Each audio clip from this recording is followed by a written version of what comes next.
la preview de la série entre les Nets et les Bucks. Cool. Les finales NBA. Oh mon Pardon, Dieu. mince. C'est les demi ou Ouais, c'est les finales? Demi de conf. Les demi de Forcément. conf, tout à fait.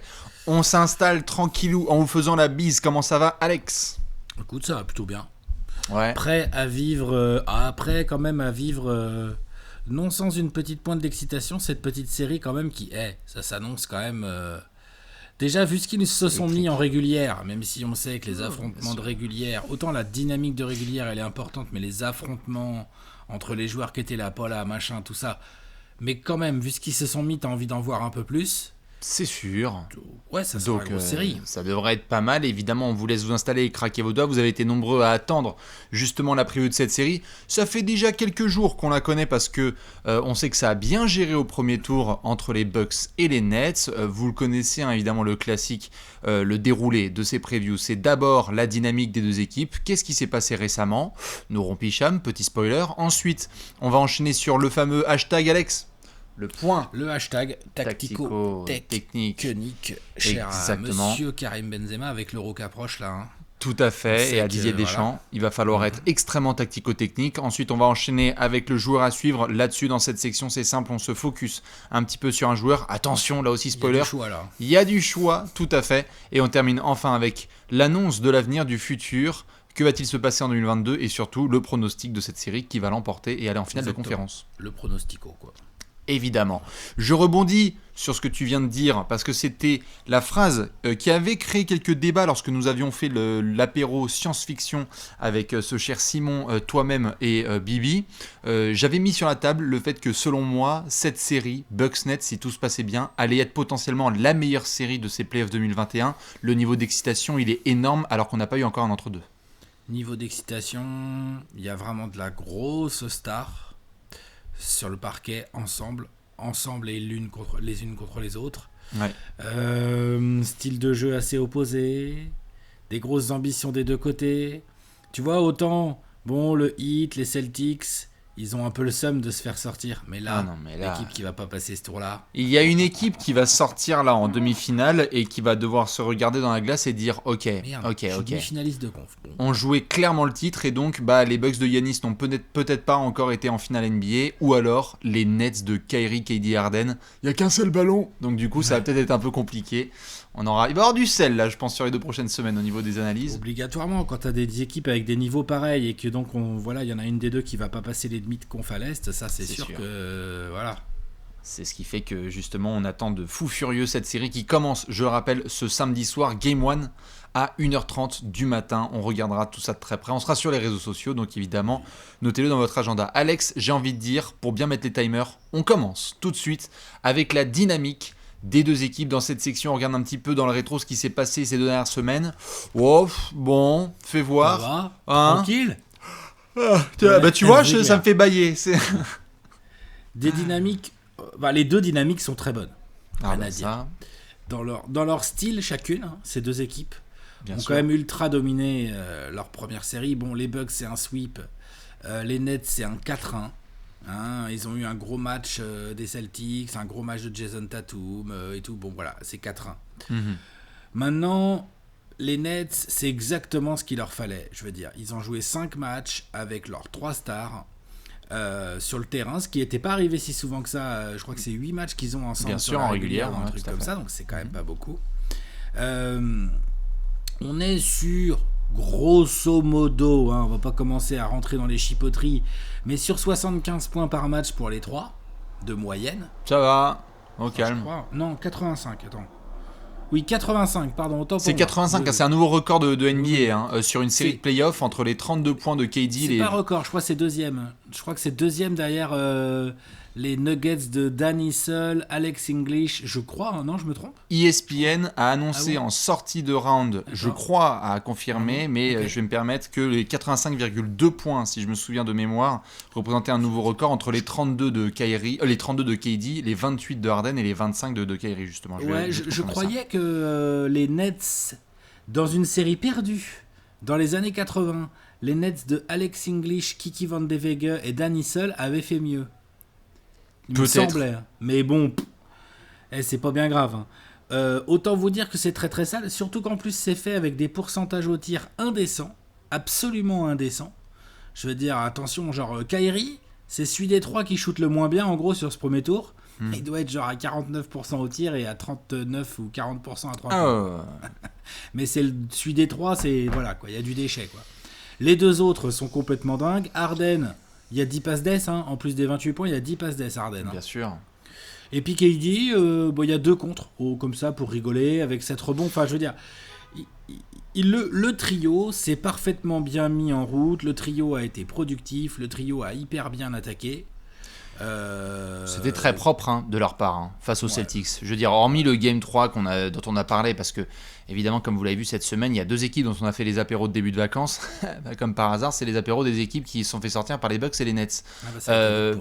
Quand on voit en effet ce qui s'est passé du côté de Brooklyn, il y a eu en effet le retour, on en avait parlé je crois dans la vidéo, au bout de 2 matchs des playoffs 2021.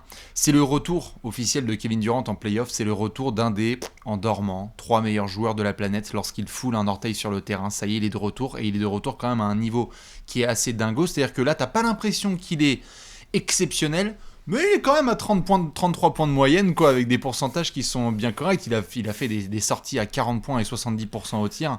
Donc c'est le KD qu'on connaît qui est absolument létal et injouable. Le truc aussi, ça va être, et d'ailleurs ça va être tout l'intérêt aussi de cette preview aujourd'hui et de cette série ensuite, c'est que bon, sans faire offense à la défense des Celtics, ils n'avaient pas du tout ce qu'il fallait pour espérer ne serait-ce que ralentir Kevin Durant, quoi. Tu vois. Bien sûr, non, mais c'est vrai que... Côté Bucks, on va en parler, ça va quand même être une autre chanson. C'est un autre challenge, tout à fait, c'est sûr. La mise en jambe était magnifique, était impeccable pour les Nets. Ouais. Et la mise en jambe côté Bucks, différente. Mais, non, tout à fait, j'allais juste compléter. Compléter. Non, c'est juste sur côté Nets, parce que souvent on a cette tendance à faire un focus sur Harden, Kyrie, KD, etc. Mais c'est quand même important de ressouligner, notamment pour ceux qui ont vu la série et cette saison, le travail de Joe Harris qu'il a fait, notamment sur le Game 2 contre Boston. C'est-à-dire que le poignet est tout à fait chaud. On a eu les fameux 5 de Steve Nash avec Bruce Brown en pivot, où il a fait ces 5 un petit peu qui cassent le jeu. C'est tout le groupe des Nets qui est bien en jambes. Une fois que tu as laissé un match chez les Celtics, tu as redressé ça bien comme il faut, et donc c'est pas qu'une affaire à 3 ou un plan à 3 comme on aime bien dire dans le jargon, c'est vraiment tous les Nets qui sont au diapason. J'ai même envie de dire, défensivement sur les games 1 et 2, tu sais, on en avait parlé, Brooklyn a vraiment été au taquet, ils ont bien montré que ça allait pas être une histoire de get buckets, quoi. Ouais. Non, qui pouvait, il y a des joueurs d'expérience. Il y a un coach qui n'a jamais été champion mais qui a déjà fait quand même des vraies campagnes de playoffs. Il y a Kevin Durant qui a déjà été champion. Il y a James Harden qui est déjà allé en finale de conf. Kyrie, il a déjà été champion. Enfin, ils savent qu'à un moment ou à un autre, il faudra défendre. Ils le savent. Ah, bien sûr. Voilà, parce que ils sont tout aussi extraordinaires soient-ils. Il y a peut-être un soir où les paniers vont moins bien rentrer. Ou, tu vois... Je sais pas, non, tout à fait. Un gars qui se fait une petite cheville, qui est absent un match ou deux et tout. Enfin, les deux fautes dans le premier quart-temps de James Harden, parce que les aléas du sport de haut niveau, ils le savent. Ils vont avoir à un moment donné à défendre. Non, pour conclure sur la dynamique, je veux bien. On a des infos plus précises sur Jeff Green ou pas ? Jeff Green, normalement, il y en avait pour 10 jours d'absence, donc le début de série, il peut se faire sans lui. Mais normalement, on parlait de 10 à 12 jours d'absence pour lui. Je pense qu'il va rejoindre les Nets gentiment en cours de série. C'est vrai que c'est un facteur X, c'est quand même un gars qui a non seulement de l'expérience, qui a cette capacité à défendre. Il fera partie des garçons peut-être dont on parlera. Bon athlète, bonne taille, bonne longueur. Enfin, tu vois, genre contre les Bucks, si tu suis mon regard, je pense qu'il y a moins qui servent. Non, bien sûr. Évidemment, c'est sans mentionner les Blake Griffin et compagnie. Mais donc oui, côté Nets, impeccable. Côté Bucks, on a parlé en long et en large, notamment dans la vidéo un peu récap de nos amis du Heat. Les Bucks, ils ont eu le meilleur challenge possible pour eux d'un point de vue purement motivation possible. Ils voulaient affronter le Heat, contre qui ça s'était mal passé sur les playoffs 2020. Ils les retrouvent, un game one un peu tendu, mais ensuite, c'est peut-être, comme on a débattu Alex, et je veux bien ton avis là-dessus, l'équipe la plus impressionnante de ce premier tour de playoffs. Les Bucks. Avec les Nets, ouais. Je pense que on a les deux équipes les plus impressionnantes sur le premier tour. On peut discuter des Sixers, mais je trouve que l'opposition Wizards était quand même vraiment parfaite pour les Sixers. Ouais. Alors que le Heat a quand même une qualité indéniable, et on l'a vu même dans ce sweep. Ils défendent bien Giannis. Bien sûr. Ils arrivent à le faire chier. Comme on l'a dit quand on a débriefé le Heat. Voilà, c'est l'un des rares trucs, entre guillemets, qu'ils ont plutôt bien fait quand même dans cette série. Le truc, c'est que les Bucks étaient préparés à ça. Le truc, c'est que les Bucks ont peut-être fait une régulière un petit peu moins flamboyante que les 2 dernières. Mais moi, je pense que c'est un groupe qui est plus fort et qui est plus dur à battre en playoff. Ça, c'est évident. Et je me base pas que sur ce 4-0, je me base juste sur ce que montrent les joueurs aussi. Oui, et les fins de match d'ailleurs de certains matchs serrés en régulière. Oui, aussi. Et les 3e quarts, quand il faut un mec qui sorte un peu la tête de l'eau, il y a Jrue Holiday qui est là. Boum, boum. Alors, dans la bataille, ils ont perdu Donte DiVincenzo. Ça, c'est petit une grosse bémol nouvelle. qui va les faire chier dans leur dynamique bémol. de ouf. Ouais. Enfin, bon, gros bémol, oui.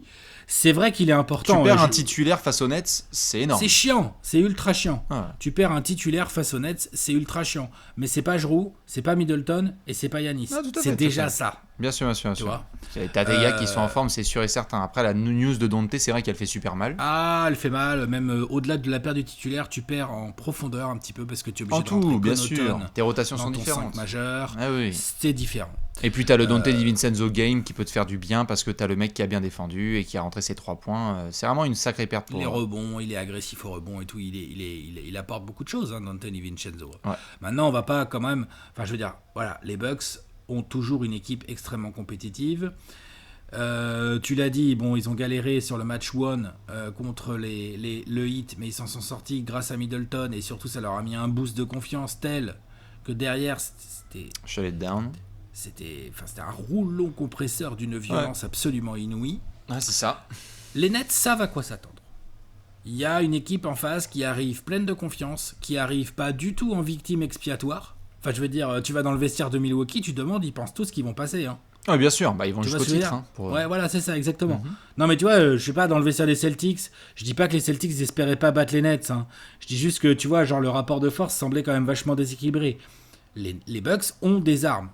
Les Celtics ont les Nets ont des armes incroyables. Les Bucks ont aussi des armes incroyables. Il va y avoir une opposition de style. Quand tu vois les dynamiques des 2 équipes, tu peux te dire, putain, il va y avoir une opposition de style là dans la série qui nous attend, ça va être aussi assez incroyable à voir au niveau tactique. Bien sûr, c'est aussi un des schémas qui fascine beaucoup de gens en amont de cette série, c'est l'opposition entre 2 univers aussi, quand on voit ce qui se passe d'un côté avec Kyrie, KD Harden et cette nouvelle génération autour de Steve Nash, Mike D'Antoni, enfin bref, ces nouveaux Nets un peu 3.0 qui veulent essayer de tout casser au niveau offensif, Draymond Green qui est allé sur les plateau TNT pour nous dire que c'est peut-être la meilleure équipe offensive de l'histoire qu'on devrait voir là sur les playoffs. Donc il a mis un petit peu aussi de tabasco un petit peu sur la série avant même qu'elle démarre. Alors qu'en face, les Bucks, on sait, c'est aussi un petit peu moins gros marché, un peu moins de hype, aussi un peu plus de structure qu'il a depuis quelques années.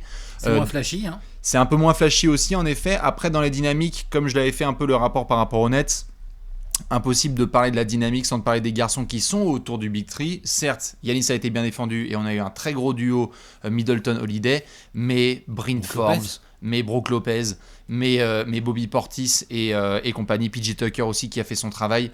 C'est vraiment tout un groupe. Hein. Je pense que le Heat, ils connaissent très très bien Bryn Forbes maintenant. Je pense qu'il y a d'autres équipes qui connaissent extrêmement bien Brook Lopez maintenant. Et donc les Bucks peuvent être en confiance. Tu perds Donte DiVincenzo, mais tu abordes les Nets en te disant... On peut les regarder dans les yeux, surtout que, et c'est ça je pense le souvenir le plus récent dont on peut parler là pour terminer cette section, c'est que certes on l'a dit, ne pas se baser sur les rencontres de saison régulière, mais alors la double opposition Nets-Bucks qui a eu lieu à Milwaukee, je dirais là il y a 1 mois et demi, putain elle était extraordinaire quand même. C'est un magnifique spectacle. Des matchs incroyables. Un duel Giannis-KD incroyable. Après il n'y avait pas James Harden. De toute façon, les 3 matchs entre ces 2 équipes, il n'y avait pas les équipes au complet. Voilà. Donc, comme je l'ai dit, c'était des matchs que j'ai kiffé absolument regarder en régulière, mais sur lesquels j'ai pas trop envie de me baser, à part pour certains points tacticaux là dont on pourra parler, ou les joueurs à suivre, ou des choses dont on va discuter, évidemment. Mais ce que je veux dire par là, le résultat en lui-même... Non, c'est pas les 2 victoires des Bucks consécutivement qui vont changer la donne. Tu vois ? Bien sûr. Non, c'est pas quelque chose qu'on peut prendre pour acquis et se dire genre oui, c'est parce que les Bucks ont battu 2 fois les Nets que du coup c'est géré. Par contre, c'est vrai que d'un point de vue purement tactique, c'est vrai que c'était intéressant de voir notamment du Jrue Holiday sur Kyrie Irving, avec notamment un gros taf défensif qui a été fait, les oppositions aussi entre certains joueurs intérieurs. Bref, sur la dynamique globale en tout cas, deux équipes ultra dominantes qui ont à fond géré leur premier tour, qui savent super bien défendre quand il faut, notamment côté Bucks, et à surveiller côté Nets. Attaquer, bon bah alors là, Supernova du côté de Brooklyn et Milwaukee qui a montré qu'il pouvait aussi coller des runs. Bonjour l'ambiance. Quelque chose à ajouter sur la dynamique d'équipe ou on peut passer au fameux point? J'étais en train de réfléchir, là non, j'ai l'impression qu'on a quand même bien fait le tour. Bouge pas, je vais checker quand même mes notes vite fait, que ça sert à quelque chose, les notes au moins. Bien sûr. Non. On a dit que les Bucks ils défendaient bien, ouais, c'est bon. Je viens de le dire. Ouais. On a dit que les Nets ils attaquaient bien. Ça met bien la balle dans le panier, quoi. T'en as d'autres comme ça, n'hésite pas dans tes notes. Ouais. J'aime trop tes notes. Des groupes profonds, on a dit, ouais, c'est bon. Kevin Durant est fort, je crois que c'est en première, voilà, tout en haut de la page. J'ai entouré Kevin Durant. Non, ouais. Ouais. Pour interrogation autour de Harden, pour interrogation. Non, je pense qu'on est bon, ouais. Non, on est bon sur la dynamique des équipes. Donc, bien évidemment, dites-nous vous ce que vous pensez déjà de cette arrivée sur ces demi-finales du côté des deux équipes, parce que c'est pas tout à fait le même parcours, mais très très fort en mode rouleau compresseur. On enchaîne évidemment avec le fameux hashtag. Hop, le voilà. Les 4 doigts sont placés, tout à fait. C'est le point tactico-technique cher à Didier Deschamps. Allez les bleus, écris mon nom en bleu, crie mon nom en bleu. On va pouvoir se focaliser dans cette section sur du pur point de vue basket. C'est-à-dire que là, on met nos casquettes d'experts avec un H majuscule. Et Alex, the floor is yours. Qu'est-ce que tu vas surveiller de très près cette série entre Bucks et Nets? Plein de choses, mais peut-être un point que je vais surveiller en particulier qui est un peu global, qui va peut-être au-delà de la tactique, c'est... On sait que les Bucks vont imposer une intensité physique sous les cercles, un combat de tous les instants. Ils ont plein de joueurs athlétiques à quasiment tous les postes, c'est vrai. On sait qu'ils vont amener une intensité du muscle de tous les instants, dans toutes les possessions et tout. Donc ce qui va m'intéresser vachement, c'est de voir comment les Nets répondent à ça. Parce que là, pour le coup, tu vois, genre, exemple tout con, hein, on a vu un match où Tristan Thompson, il était un peu énervé, là, et on avait l'impression que c'était, t'as vu, il a fait 20 points, il a pris 13 rebonds. Oui, t'as dit que c'était DeAndre Ayton la dernière fois, et avant on avait dit c'est Tim Duncan. Donc on est en train de se faire toute une transition. Ouais. Donc ouais. Mais, ça... Si Tristan Thompson, avec tout le respect que j'ai pour Tristan Thompson, hein, c'est un joueur intéressant en termes d'intensité. Si Tristan Thompson peut faire ça à la raquette des Nets une fois, Giannis peut le faire tous les soirs. Et on l'a vu d'ailleurs en régulière, Giannis a fait des stats de Gorée. Et pas que les stats, en fait, il a pesé extrêmement lourd sur le match avec des rebonds offensifs de malade. Avec qui peut empêcher Giannis d'aller scorer en fait du côté des Nets. Je te parle même pas de quand t'es lancé en transition. Hein. Non, bien sûr, je parle pas de ça. Hein. Je parle d'une manière générale. Brook Lopez, il est grand, il est gros et il est technique. Qui va s'y coller en fait côté Nets? Donc, et là je parle que des intérieurs parce que je pense que c'est quand même là où Milwaukee va quand même amener beaucoup d'intensité. Je pense qu'ils vont essayer de jouer dessous, je pense qu'ils vont essayer de faire rouler Giannis vers le cercle et tout, de jouer Giannis derrière les écrans, de jouer Brook Lopez plutôt au poste qu'à 3 points et ainsi de suite, pourquoi pas du Bobby Portis aussi quand il est là. Même Middleton en fait, même Middleton, mine de rien, il est grand, il est assez physique et donc même Jrue Holiday, on va parler de talent après, il est plus physique que Kyrie Irving, tu vois. Ouais, bien sûr. Je pense pas, c'est pas Kyrie Irving a beaucoup d'autres qualités, attention, hein. Mais par rapport à Jrue Holiday, s'il y a bien un truc que tu peux donner à Jrue Holiday, c'est le côté intensité, physique, longueur de bras, enfin tout ça. Ah non mais de toute façon il défend sur KD, hein, parfois un Jrue Holiday à l'époque Pélican, il se tapait KD en défense et c'était pas une petite affaire. Il est trop petit, mais mais KD disait que c'était le meilleur gars à lui défendre en NBA parce qu'il est costaud de fou. C'est un défenseur magnifique, Jrue Holiday. Demande donc à nos amis Damien Lillard ou à des gens comme ça. Donc ça, c'est sûr et certain. Donc du coup, ils le savent, les Nets. Hein. Tu vois, moi, si on est en train d'en parler tous les deux, je pense que Steve Nash, son staff, les KD, les Harden, ils sont au courant. Donc du coup, comment ils comptent?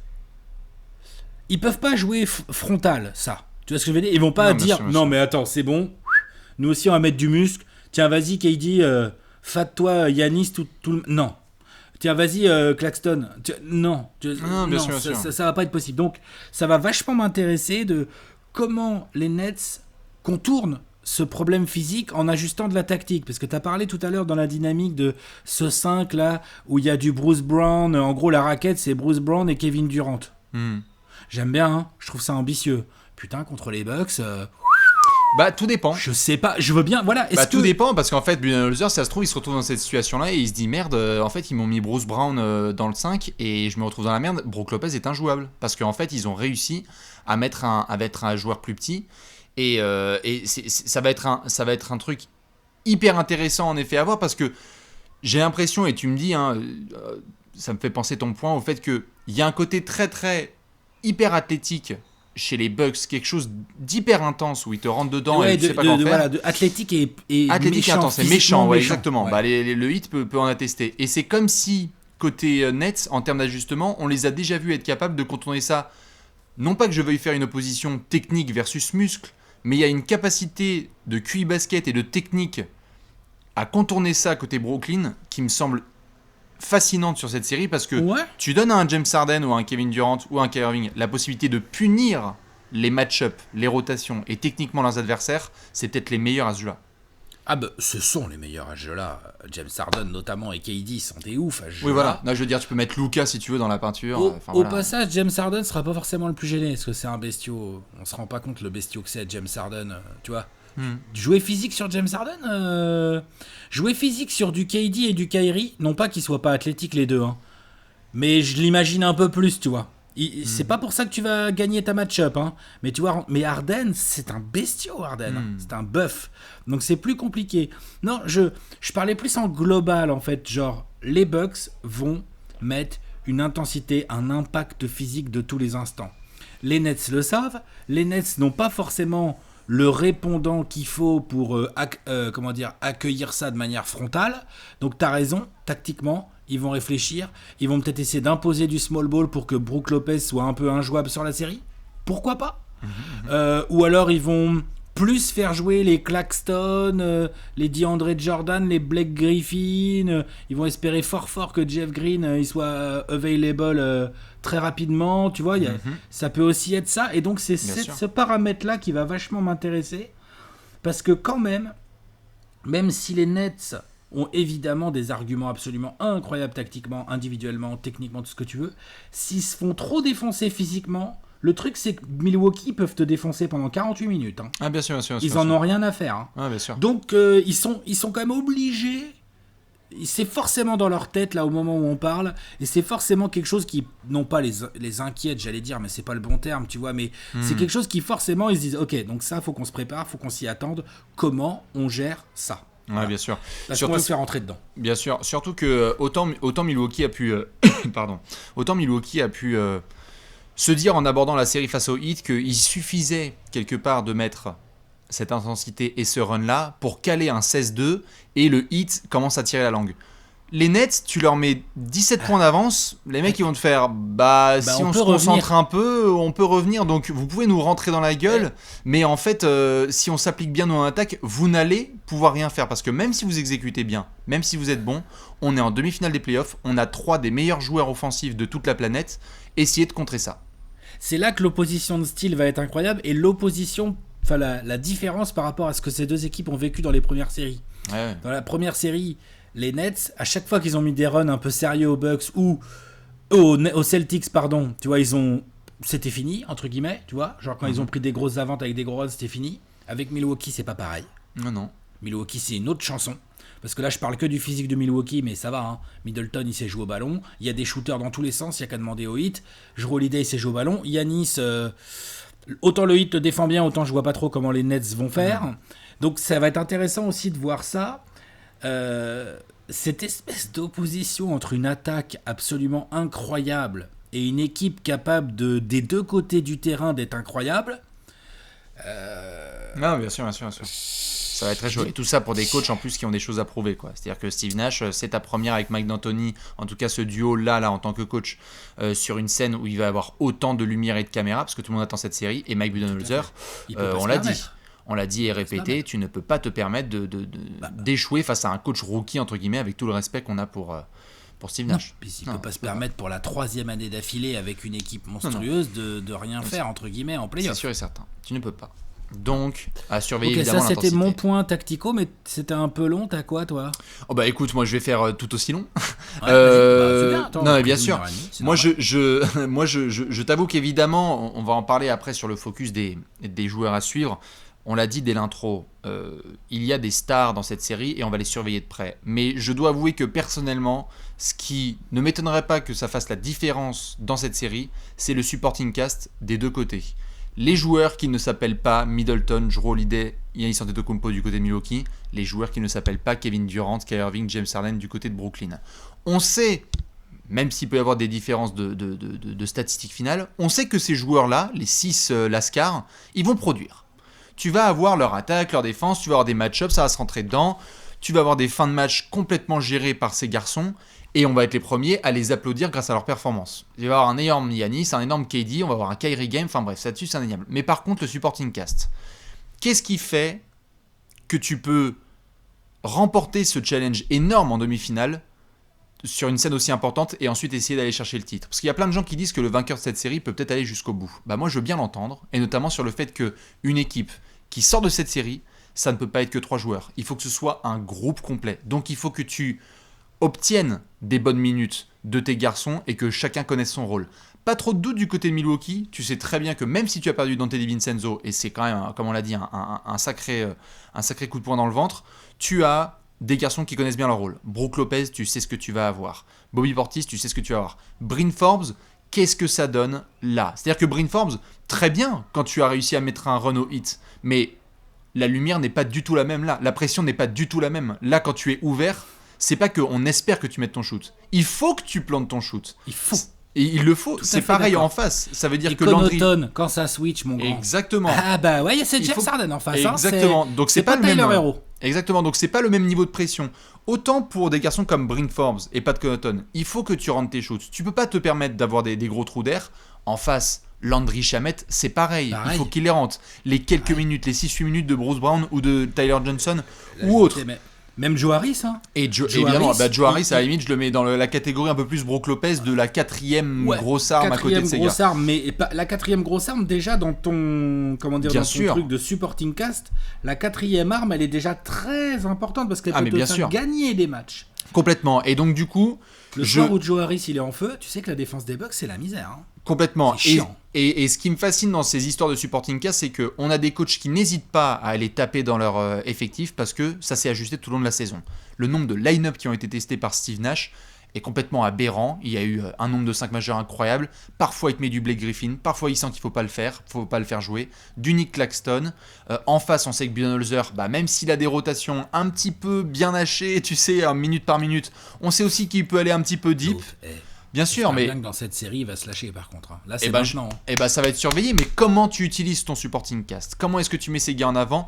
Et tout ça dans le contexte dont on parlait là, qui est que on a des joueurs tellement forts en fait là sur le terrain, d'un côté comme de l'autre, que tu mets ne serait-ce qu'une option un peu faible sur le parquet, ils vont tout de suite la regarder. KD, il remonte le ballon avec Harden et Kyrie.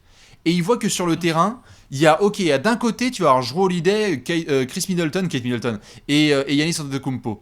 À partir du moment où tu as un Connaughton, comme tu l'as mentionné, ou un Brook Lopez que tu peux jouer off the dribble derrière un écran. On a vu là sur la première série, tu parlais de Tristan Thompson qui a fait un chantier. Par contre, Tristan Thompson, il a perdu un nombre de calories, je sais pas si tu as vu sur le premier round, parce qu'en termes de switch, Il s'est fait cibler. hein, ça. c'est terrible. Et de l'autre côté, pareil. Yanis, il dit attendez, vous allez vraiment faire jouer un quart d'heure Nick Claxton là? Non, parce que la scène, elle est beaucoup trop grande pour un rookie là. Enfin, pour un rookie, pour un garçon aussi jeune. Non. Donc, Et de même part Kyrie, et hein. d'autre, bien sûr. Ils vont cibler Kyrie, ils vont Totalement. attaquer sur Harden. Bien sûr. Et de l'autre côté, tu vas attaquer, comme tu disais, Brook Lopez ou Bryn Forbes à chaque fois qu'il est sur le terrain. Bryn C'est Forbes, ça. il peut défendre personne. hein. Ah non, Bah, il peut défendre j'exagère, je suis difficilement en vache tout avec cas. Bryn Ouais, Forbes. bien sûr.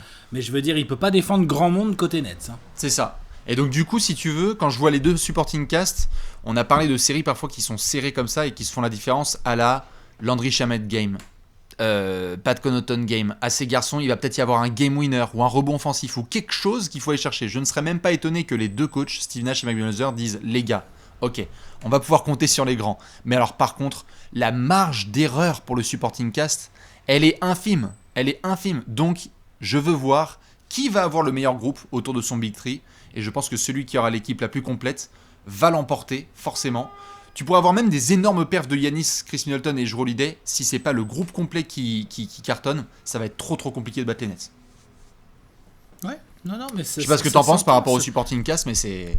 Ça s'entend, c'est des équipes qui ils vont avoir besoin des role-players.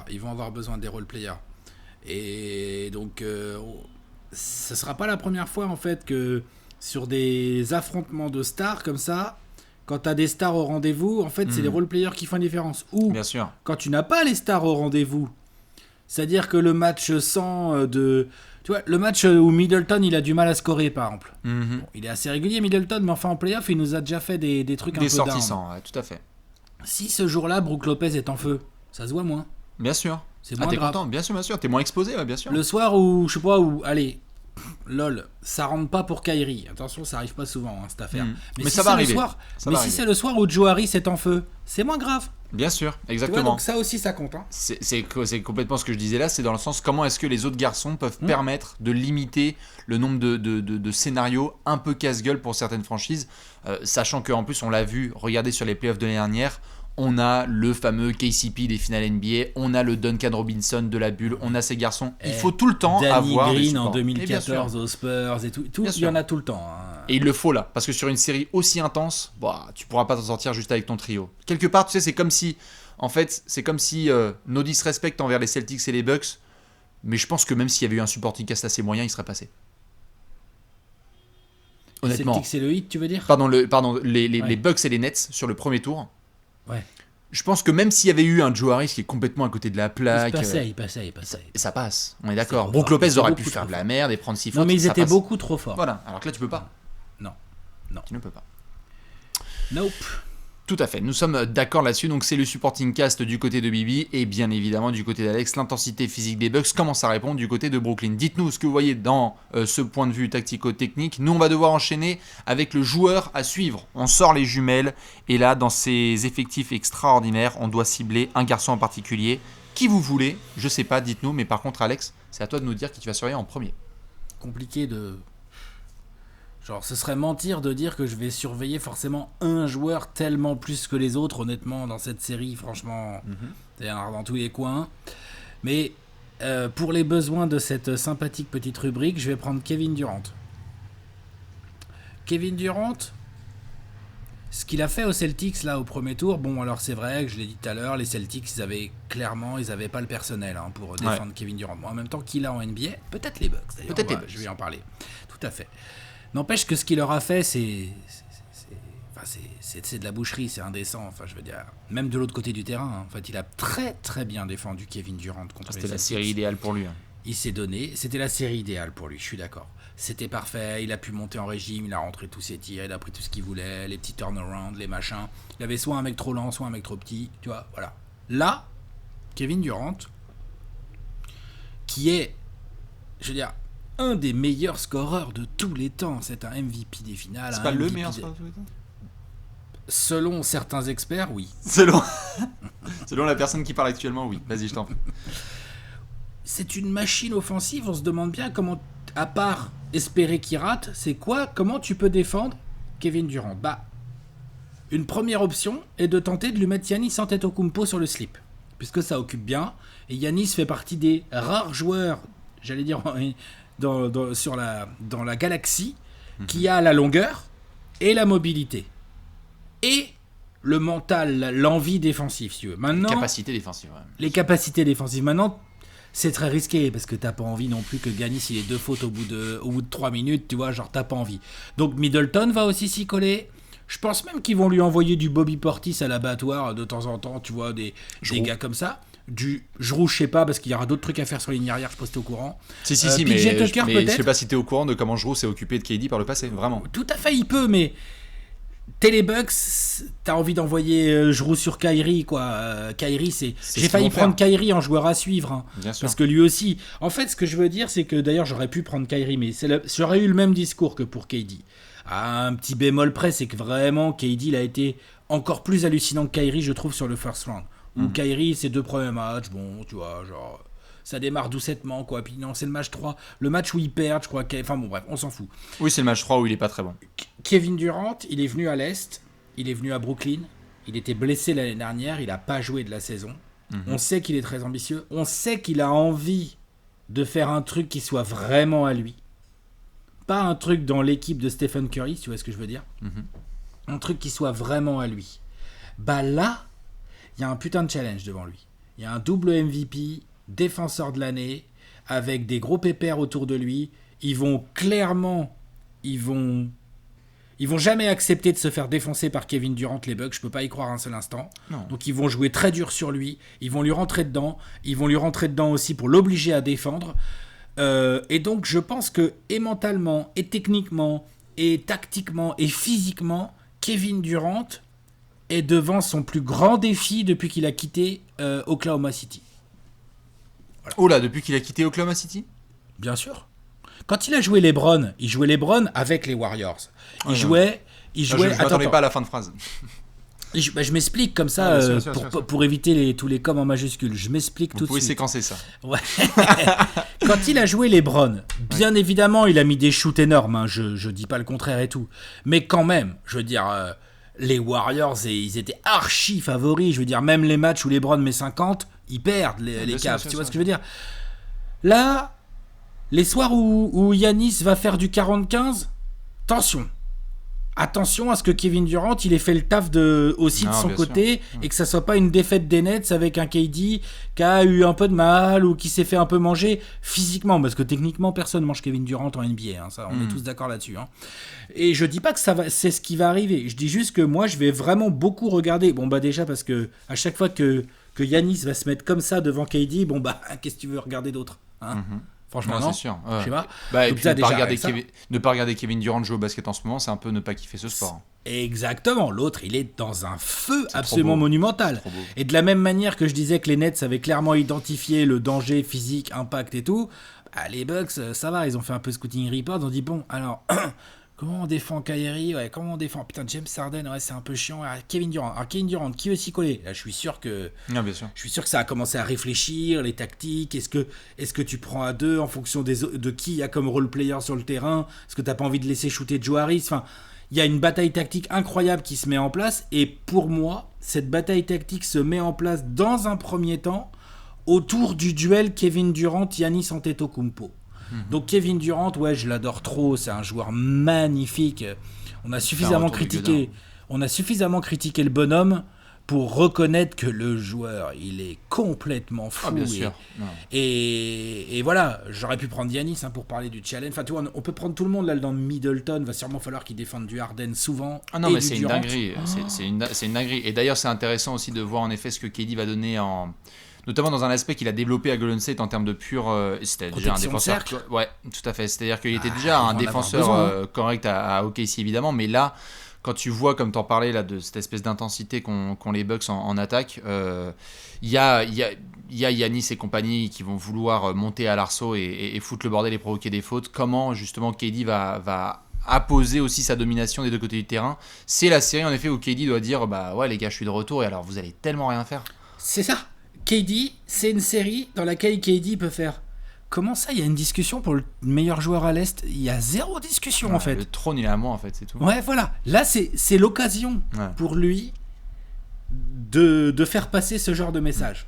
Non, bien sûr. Mais attention, ça va pas être facile. Hein. Je revenais juste sur l'histoire de challenge, évidemment, parce que d'un point de vue purement série, en tout cas, c'est le plus gros challenge d'eux. C'est juste que, évidemment, pour moi, le plus gros challenge, c'était de revenir d'un tendon d'Achille. Mais oui, dans ce sens-là. Mais en tout cas, sur le parquet, non, mais t'as raison. Il essaie de revenir du tendon d'Achille. Je parlais à partir du moment où t'es prêt à jouer. Sur une série, complètement. Voilà. Non, je suis bien d'accord. Bien sûr. Monsieur Kevin Durant. T'as quelque chose à suivre ou pas, toi?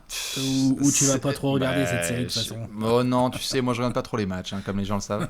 Non, ça c'est moi ça qui regarde. Ah oui, ça c'est toi, pardon, merde. Ouais. Moi je déteste Atlanta.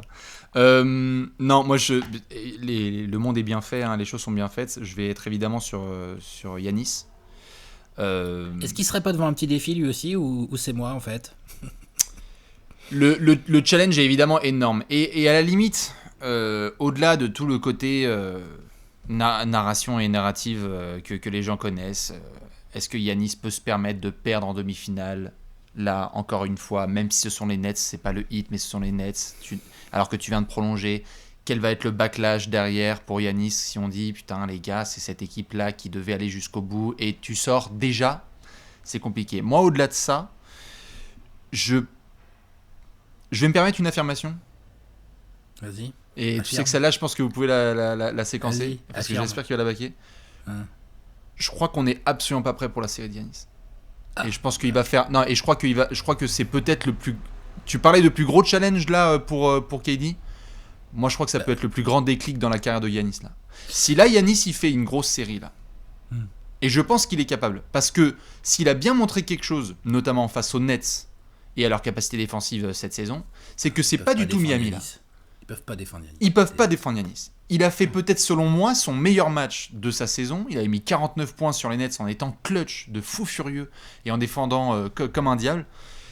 Je pense que cette match-up, c'est terrible à dire, mais c'est limite un soulagement par rapport au premier tour. Parce que Yanis, Miami, c'est un peu sa kryptonite. C'est-à-dire que quand Yanis affronte Spoelstra, Butler, Adebayo, et les capacités de cette équipe à pouvoir le faire déjouer, je pense qu'il est bien content d'avoir justement dépassé cet obstacle, d'avoir passé cet obstacle.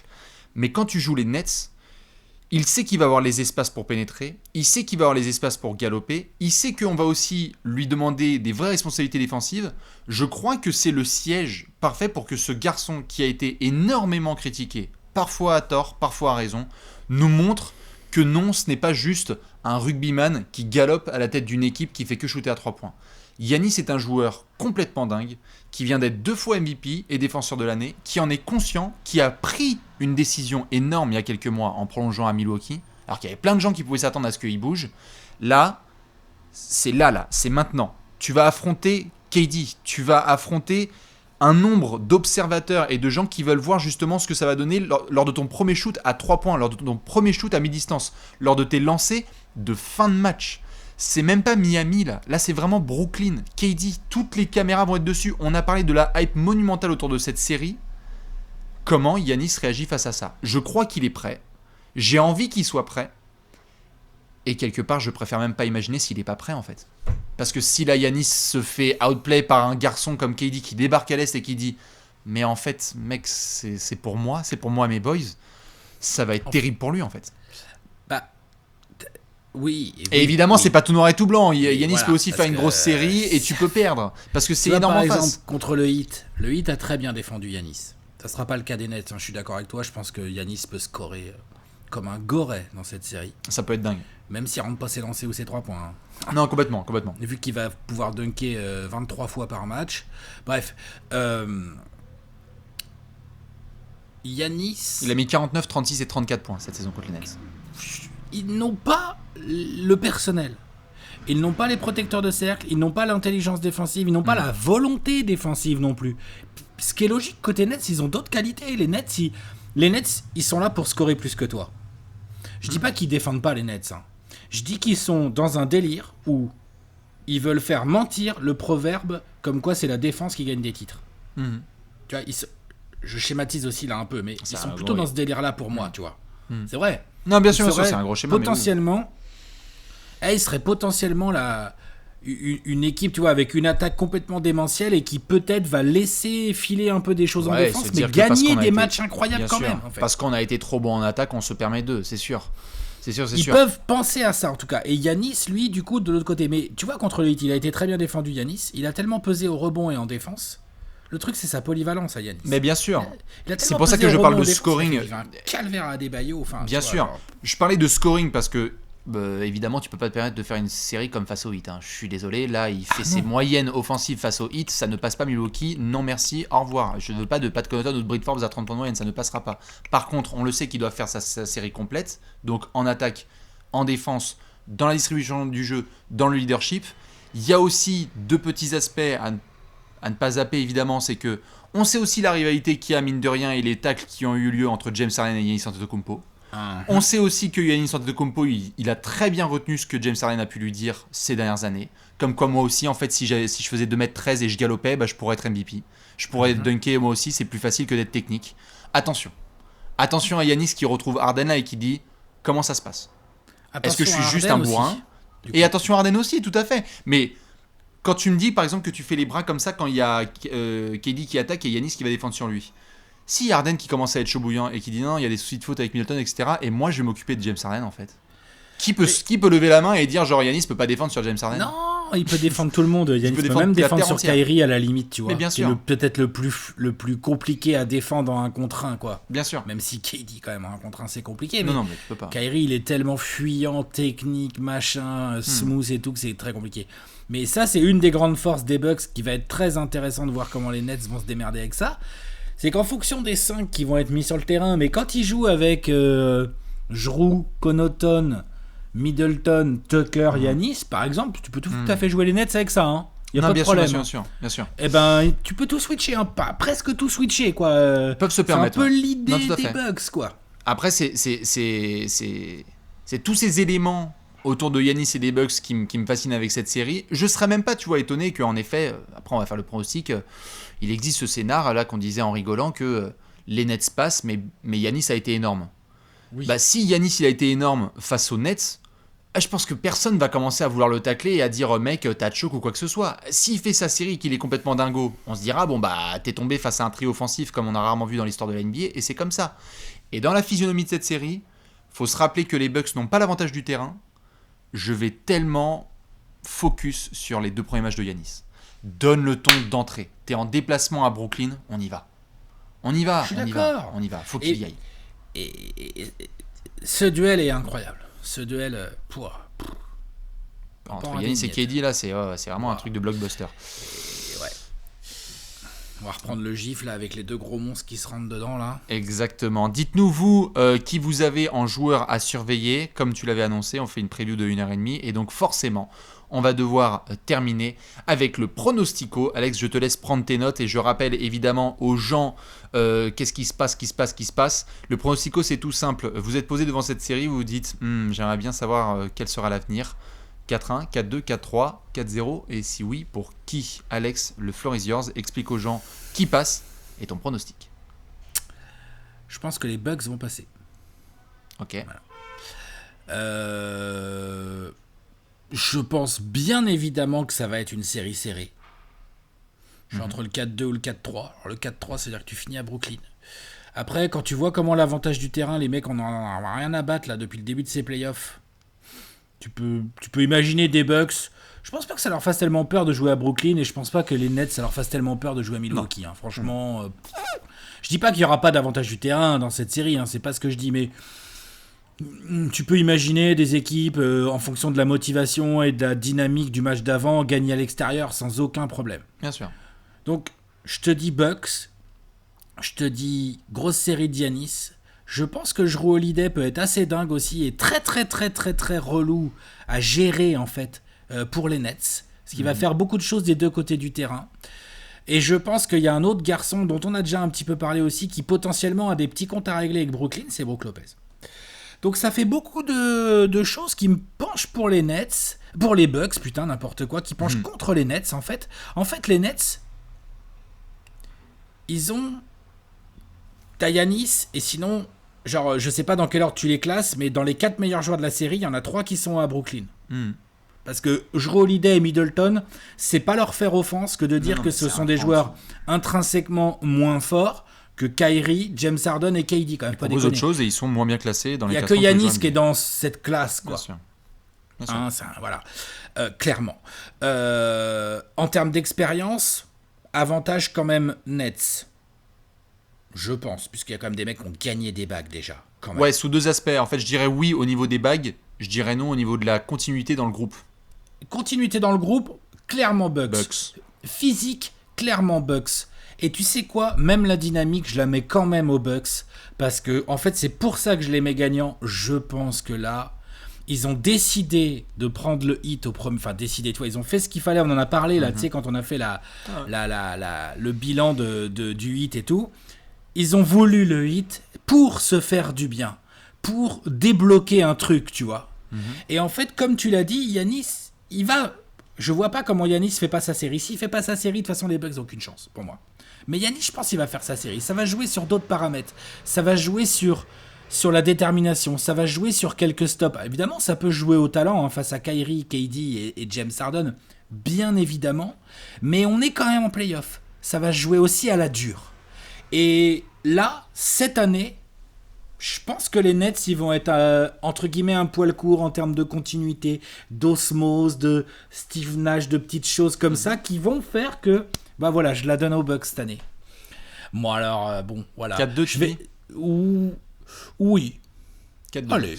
4-2, ben, je pense qu'il va y avoir beaucoup de matchs serrés. Je pense qu'on va avoir beaucoup de points parce que même si les Bucks défendent très bien, tu encaisses des points contre Brooklyn. Et de l'autre côté, je vois pas trop Brooklyn empêcher les Bucks de scorer. Ça me paraît compliqué. Non, c'est sûr. Donc ça va jouer quand même sur un gros rythme.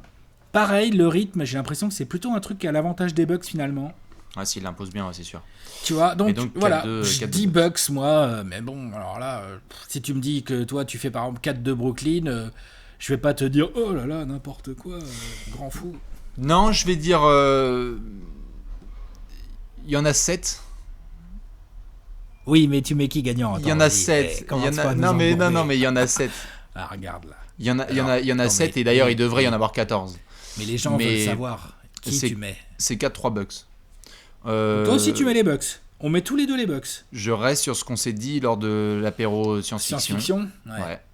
Et je pense qu'on était d'accord, on a reparlé en off. Je dois aller en 7 parce que je pense vraiment... Putain, je sais que c'est pas le nom dont on parle le plus, mais vraiment, moi, quand j'ai vu la blessure de DiVincenzo, c'est un vrai truc. C'est relou pour les Bucks. Oui, c'est un petit truc à la con, mais c'est relou. C'est pas une de 3 stars, mais c'est vraiment relou. Donc, je pense que cette série va aller loin. Je pense que chaque match est absolument immanquable. Mais alors ça, j'ai envie de faire un public service announcement. Si vous loupez cette série, en fait, j'ai envie de dire, qu'est-ce que vous faites ? Vraiment, hein. Genre j'adore Clippers Mavs ou même Hawks Knicks ou tout ce que vous voulez, etc. Enfin, Clippers Mavs, c'est quand même sympathico. C'est sympathico. Non, mais tout à fait. Tu sais jamais qui gagne à domicile. Ouais. Mais tu vois ce que je veux dire, c'est là, on a la série. On en a parlé que c'était peut-être la série la plus hype et la meilleure de tous ces playoffs. Moi, je suis un peu dévasté personnellement que ce soit une demi-finale de conf, parce que j'aimerais que ce soit autre chose, mais c'est comme ça. 4-3 pour les Bucks. Meilleur. Comme tu l'as dit, meilleure gestion, je pense, du tempo. Ils peuvent vraiment jouer à un jeu qui peut clairement saouler les Nets. Pas du tout gêné par le non-avantage du terrain. Je pense qu'ils peuvent débarquer là dès les 2 premiers matchs et aller en prendre un tranquille à Brooklyn. Ça ne m'étonnerait pas. Ouais. Et tu as parlé de Brooklyn peut gagner 2 fois à Milwaukee. Non mais tout à fait. Non mais de toute façon sur cette série tout le monde peut gagner. Il y aurait même 4-1, je vais être là genre les mecs sont trop forts, tu sais, personne dira genre c'est le basketball, c'est comme ça. Par contre, je vais surveiller de très très près je crois que au-delà j'ai parlé de supporting cast, j'ai parlé de Giannis, tu as parlé de KD. La match-up Jrue Holiday Kyrie Irving. Si Kyrie arrive à se défaire de Jrue Holiday et à faire une pure série, oh putain, là je suis mal. Mais j'ai l'impression que Jrue Holiday est tellement capable de comprendre le jeu offensif de Kyrie et collectivement ils sont capables de faire en sorte que ce soit pas un weak link quand même du côté de Brooklyn, mais peut-être un joueur d'un cran en dessous, c'est-à-dire un petit peu le forcer à prendre des shoots compliqués, pas forcément provoquer les lancers qu'il ferait dans d'autres séries. Je vais surveiller de très près Kyrie parce que s'il fait une dinguerie, bon bah là tout le monde à genoux, pas étonné si Jrue Holiday arrive à en faire sa belle match-up quoi. Ouais, on peut regarder aussi de l'autre côté. Les Nets vont attaquer sur Kyrie. Ah tout à fait. Donc on va regarder aussi ça, comment Jrue Holiday va essayer d'exploiter ça, ou du même du Codoton, enfin je sais pas qui en fait. C'est ça, mais ça part sur un 4-3 des Bucks, on met tous les 2 Milwaukee, et donc les fans des Nets, qu'est-ce que vous en pensez ? Qu'est-ce que vous nous dites ? Est-ce que vous allez séquencer ça pour nous le sortir après le gros 4-2 signé KD en terminant dans le Wisconsin ? Dites-nous, vous, ce que vous pensez de tout ça, de cette incroyable série. Je rappelle qu'elle démarre ce samedi soir à 1h30 du côté du Barclays Center de Brooklyn. Alex, je te laisse avec le mot de la fin comme d'hab. Le mot de la fin, c'est comme tu l'as dit tout à l'heure, il faut pas rater de match de cette série, que ce soit en direct ou en replay, parce que ça sent plusieurs matchs vont être des monuments du basket dans cette série, ça se sent venir. Ouais. C'est des matchs, c'est dans 20 ans sur le truc qu'aura remplacé YouTube, on sera là genre, ça, faut que tu regardes ça. Complètement, on est bien d'accord. On vous attend évidemment dans les commentaires avec tous vos pronostics. Et on vous donne rendez-vous ce week-end pour le Game 1. Des bisous, à la prochaine. Ciao.